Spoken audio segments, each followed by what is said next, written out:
Shalom. I want to start off by giving all praises to Yahweh, Ba'ashem, Yahushai, Ba'ashem, Racha, Kodash. I want to say double honor to our apostles, to our elders who been well. Blessed salutations to you brothers out there teaching, enduring truth, sincerity. I want to do this lesson real quick, man, while it's on my spirit. Just, just going to do it in transit. And just, I'm driving, so I'm not able to get the scriptures, of course. But I'm going to quote them to my best abilities. Brothers who are watching know those precepts. Then Baba Kashab, put them down on the comment board. If not, I'll do it when I get the time. But the thing is, I want to go over is that we got to attack Satan. You know what I'm saying? We got to be on the offense. And what I mean by that is not like, it's not a fight to where you're physically fighting. It's not antagonizing to where you're looking to piss Satan off. What I mean by that is, as it says, I believe in James, that it says, resist the devil and he shall flee from you. And it's basically been offensive with your defense. Because we know Satan's going to do certain things. We know Satan's going to come in a certain way. So why are we waiting for Satan to hit us with something and then we react to it? Being a counterpuncher, so to speak. We know Satan comes in certain ways. We know if you get the word, the Most High give you a word through somebody or something, such as scriptures or experiences, then Satan will come right after that and try to take it away. We know Satan will come to you in dreams. We know Satan will come through you via through other people. Satan will come to you via through other people and antagonize you. And to be offensive is basically like, for example, for the person that's being antagonized, you see that and you're supposed to see that as an opportunity to master your emotions, because as the saying goes, hindsight is 20/20. It's easy to look back on a situation that you went through and say, dang, I should have did this. But most of the time, the things that block those intentions are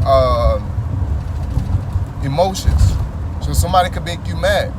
So you should be on the offensive saying, all right, this is my chance, this is my opportunity to grow and not react emotionally and stay logical in a situation where I should be emotional, or where I'm expected to. There's situations to where, speaking on something around that same area, and it's the same things I go through where I sit there and I plan my day. I know everything don't go as planned, but there are things that are within my power that I should be accomplishing that I don't accomplish because of distractions that I have. So knowing me, I'm supposed to attack Satan, man. I'm supposed to put myself in an environment to where I don't get enticed or don't succumb to those shortcomings, to those fuck ups, for lack of better words, man. As it says in Corinthians, I believe it's 10 and 13 or 10 and 14, that the most, it says, there's no temptation that have taken you but such as common to man, but the Most High will always provide a way out. The Lord will always provide a way out. We're supposed to look for it, and a lot of those times is looking for it is in growth. Developing yourself. Sometimes people will say things that'll piss you off, but what they're saying is good for your growth. Or you not getting pissed off is growth. Not gritting your teeth and not saying anything, that helps. But growth is to actually not let that person bother you, man. You know what I'm saying? Not let that person get to you. That's what a real growth is. And then you got, when Satan get on other individuals, you know, that you're supposed to know that, hey man, nah man, I'm not dealing with that. You know, even from the because we was talking on Polo with the brothers, he's gonna do. He brought up a lesson, which you know kind of inspired this lesson based off the situation I went through recently and what he was speaking on, and a thing I said that day. You know, that I was like, you know, we gotta kick Satan's ass, man. You know, and it's like, you know, it could be misinterpreted to where it sounds like I'm antagonizing, you know, demons or spirits. You know, it's like, no, you know, I'm not gonna look for the motherfucker.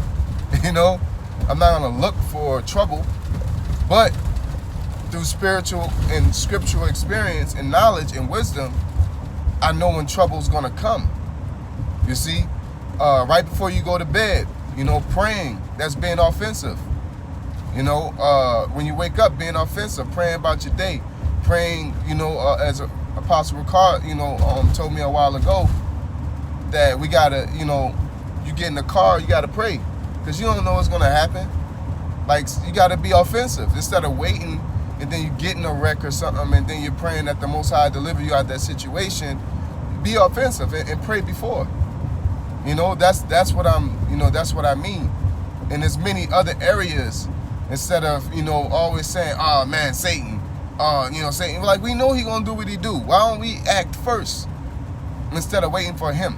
So that's the point I wanted to get across with it. You know, be offensive with Satan, man. You know, instead of waiting for him and counterpunching with prayer, why don't you initiate the attack with prayer, with reading, with putting yourself in an environment, as the scriptures say, avoid all appearance of evil. Go not in the way that thou shouldest fall. That takes wisdom. You know, it's like you're supposed to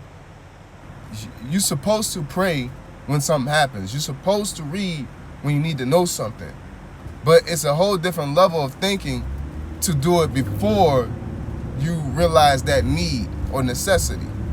You know, and I think that's the deciding factor of wisdom and utilizing your intelligence. We know all these scriptures, but somehow we will put ourselves in situations at times, or we'll allow a situation to happen and we'll look at it and be like, damn, if only I did this. You know, that should be frustrating with having all this wisdom that we have and falling into these traps that Satan set up for us, man. You know, it should. You know, as a situation I went through yesterday, I was frustrated. Like, man, I had so many opportunities to avoid it, but I decided to take the comfortable route. You know, and then and I didn't see all this happening. You know, to where somebody came and they brought their energy, and I didn't want to deal with that energy. I should have did things to block that energy. I already had my fort set up, for lack of better words. Had my hedge set up, so when that energy comes, you know, it's already blocked. You can't fuck with me, right? So it's, you know, we gotta be offensive with Satan, man. You know, instead of waiting on him and you know, because it's okay to wait on him, and you know, it says be angry and sin not. It's okay, but you know, we gotta level up. You know, why not be a step ahead? Who says we can't? You know, the scriptures say you're supposed to be prudent to where you're going. You know, a wise man is prudent into where he's going. You know, so there's scriptures that says that also. So it's not like you have to be a counterpuncher in the spirit. You gotta, like, oh, this happened, I'm gonna do this. Oh, this happened, I'm gonna do that. Why don't you be prudent? It means to see before, you know, or to look before. You know what I'm saying? You know, around these times, this normally when Satan try to attack. So I'm gonna do this. Or, you know, if I don't do this, then this leaves opportunity for Satan to come in. You know, be prudent. You know? But yeah, I just want to put that out there. Hey, y'all, Bashim, Ashab, Bashim, Kokadas, Barakatah, double honors our apostles, our elders, rule well. Blessed salutations to you brothers out there teaching and enduring truth and sincerity. Blessed salutations to you women and the wheat amongst tares. Sincere, Ahaba Thumbs Aquarium, Shalom.